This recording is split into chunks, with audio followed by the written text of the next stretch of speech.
আসলে হাঁসের মাংস আর রুটি পিঠা কিন্তু অনেকেই পছন্দ করে। হাঁসের মাংস দিয়ে রুটি পিঠা খাইতে কিন্তু অনেক ভালো লাগে।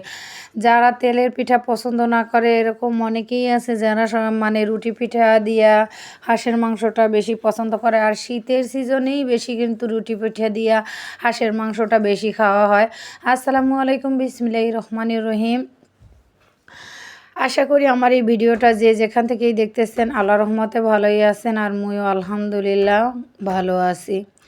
আজকে রুটি পিঠা দিয়া এই হাঁসের মাংস মানে খাওয়া হইবে, সাথে অন্য অন্য পিঠাও বানানো হইতে আছে। কারণ যেহেতু শীত একেবারে শেষ পর্যায়ে, এজন্য দেখা যায় ভাপা পিঠা, কুলি পিঠা, তারপর ভাপা কুলি, তারপরে হয়েছে যে দুধ চিতই, এগুলো সব কিছুই কিন্তু শীতের সিজনে বেশি খাওয়া হয়। কিন্তু অন্য অন্য সিজনেও খাওয়া হয়, কিন্তু তারপরও শীতের সিজনে একটু বেশি খাওয়া হয়। এবার অনেক ধরনের পিঠা বানাইছি। বাচ্চারা যেহেতু পিঠা পছন্দ করে, এই জন্য দেখা যায় শীত আসলে অনেক ধরনের পিঠা বানানো হয়।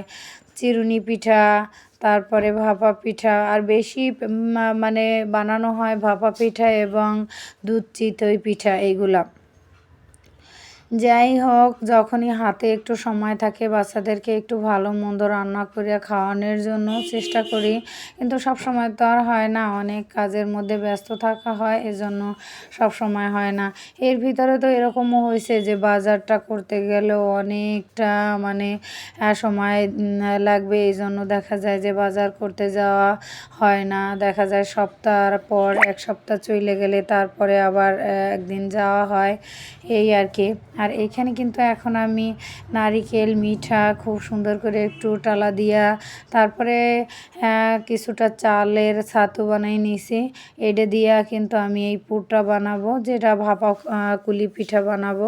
আমার কাছে কিন্তু ভাপা কুলি পিঠাটাও ভালো লাগে, আবার দেখা যায় যে তেলে যেটা ভাজা হয় সেটাও কিন্তু ভালো লাগে। কাইটা যদি সুন্দর করে বানানো হয় তাহলে কিন্তু অনেক মচমচা হয়, আর খাইতেও কিন্তু ভালো লাগে।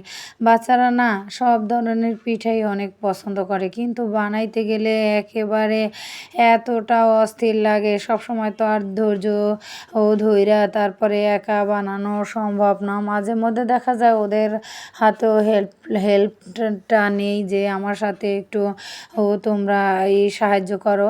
আজকে ৩ ধরনের পিঠা বানানো হবে। রুটি পিঠা, এই যে খোলা পিঠা, আর বানানো হবে ওই যে ভাপা কুলি পিঠা।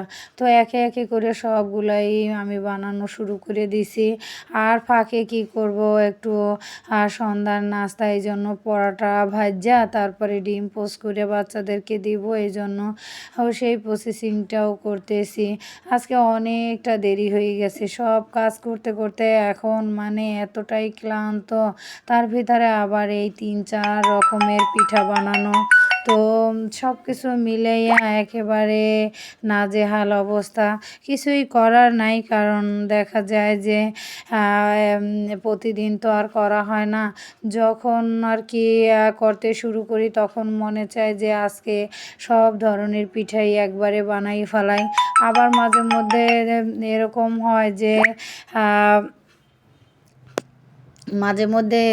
হয় যে একা একা বানাইতে মানে ইচ্ছা করে না, এই জন্য বাচ্চাদেরকেও বলি যে তোমরাও একটু হাতে হাতে সাহায্য করো।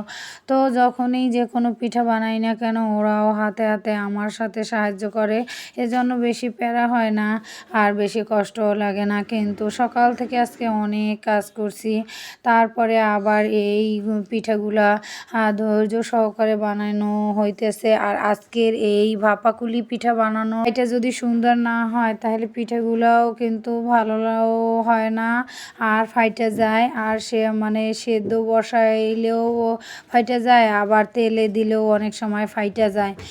এইটা হয়। এজন্য কি করি যে কাইটা যদি সুন্দর হয় পিঠাগুলোও কিন্তু অনেক সুন্দর হয়।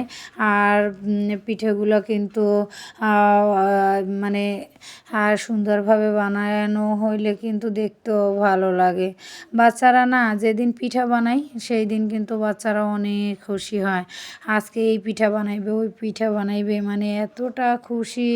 কিন্তু অনেক সময় যে এই যে সময় লাগে, আবার বসতে বসতে অধৈর্য হয়ে যাই, সমস্ত কিছু মিলাইয়া মাঝে মধ্যে মনে হয় যে যে বানাবো না।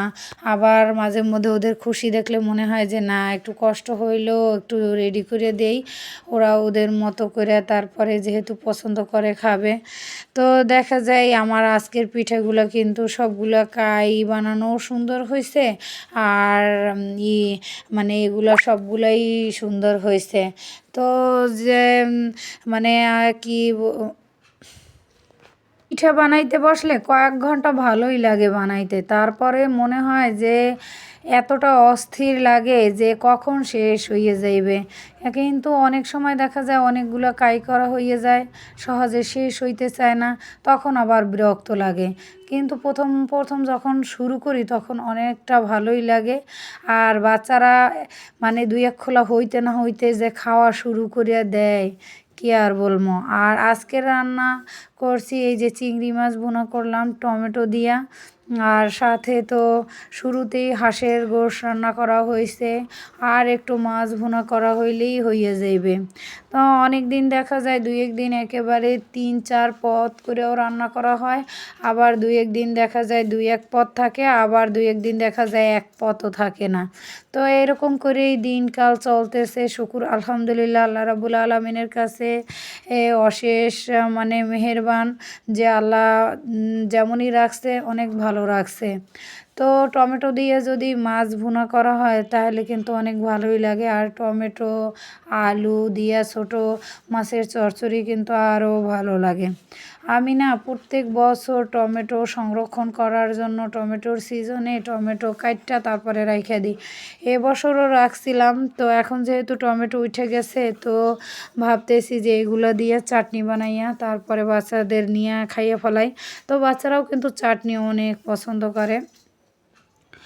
আর টমেটোর সিজনে সস তো একেবারে বানাইয়া অনেক দিন রাখা হয়। আর যে কোনো কিছু খাইতে গেলেই তাদের সসের দরকার হয়, তো বাহির থেকে কিনলে আমার কাছে ভালো লাগে না, এই জন্য কষ্ট হইলেও নিজে বাসায় সস বানানোর চেষ্টা করি। এবছরও বানাবো যদি আর শরীর ভালো থাকে, সব কিছু মানে ঠিকঠাক থাকে আর টমেটোর দামটা একটু কম থাকে, তাহলে এবছরও বানাবো সেই চিন্তা আছে। যাই হোক, তো দেখা যায় কোনো একটা জিনিস করতে গেলে আগেই থেকেই প্রোগ্রামটা রেডি করে রাখতে হয় যে কালকে অমুক টাইমে এই কাজটা করব, নয়তো দেখা যায় যে টাইমের অভাবে সেটা কমপ্লিট হয় না বা একটা অসুবিধা মানে হয়ে যায়। এজন্য দেখা যায় যে একদিন আগেই চিন্তা ভাবনা করে রাখা লাগে যে কালকে কি করব। আজকের রান্না প্রায় মোটামুটি হয়ে গেছে, আর এদিকের পিঠাগুলোও কিন্তু বানানো প্রায় শেষ। তো এখন আমি মাছ ভুনা করব। এই মানে চিংড়ি মাছটা রান্না শেষ হয়ে গেলে মাছগুলো একেবারে কড়া করে ভাজা তারপরে ভুনা করব। বাচ্চাদের একটা জিনিসই সবসময় খারাপ লাগে যে কোনো মাছ হোক না কেন সুন্দর করে কড়া করে না ভাজলে তারা মাছ একেবারে খাইতেই চায় না। তো এই জিনিসটা মানে খারাপ লাগে। অনেক সময় দেখা যায় যে মাছ কষাই যদি রান্না করা হয় তাহলে কিন্তু সেইটাও ভালোই লাগে। আমার কাছে ভালো লাগে না, এই জন্য দেখা যায় বাচ্চারাও কি করে যে ভাজা মাছ ছাড়া তারা খাইতেই চায় না, এই আর কি। তো আমার কাছে কিন্তু পোয়া মাছটা অনেক ভালো লাগে, এই জন্য আমি যখনই বাজারে যাই মাছ কেনার জন্য তখনই দেখা যায় অন্য অন্য মাছের সাথে পোয়া মাছটা আমি আনি, কারণ যেহেতু আমার পছন্দ সমুদ্রের পোয়া। মানে আসলে কি দেখা যায় সমুদ্রের মাছ অনেকেরই পছন্দ, আর যে চাষের মাছগুলো এগুলো তো খাইতেও ভালো লাগে না। আর তারপরও রান্না করি, বাচ্চারা যেহেতু পছন্দ করে, ওরা তো কোনো মাছ আর বাছে না যে এটা খাবো না ওইটা খাবো, এই জন্য আর ওদের নিয়ে তেমন একটা টেনশনও লাগে না। আর কিন্তু আমার যেটা ভালো লাগে সেটা আমি খাই, আর যেটা ভালো না লাগে সেটা খাই না। তো অনেক সময় বাচ্চাদের নিয়ে আগে যেরকম টেনশন হইতো একটা জিনিস জিনিস রান্না করলে একজনে পছন্দ করতো, একজনে করতো না। এখন বুঝাইয়া সুঝাইয়া এখন একটা পর্যায়ে আসছে এমন যে যাই রান্না করি বাচ্চারা পছন্দ করে, খায়। শুধু মেয়েটার বেলায় হয় না, যেমন মেয়েটা অনেক সময় টমেটো পছন্দ করে না। আগে তো কাঁচা পেঁয়াজ দিয়ে মানে পেঁয়াজ দিয়ে যে রান্না করতাম সেই পেঁয়াজটা পর্যন্ত সে মানে বাচ্চা বাচ্চা উঠাইয়ে ফেলাইতো। অনেক কথা আপনাদের সাথে শেয়ার করছি। আল্লাহ হাফেজ।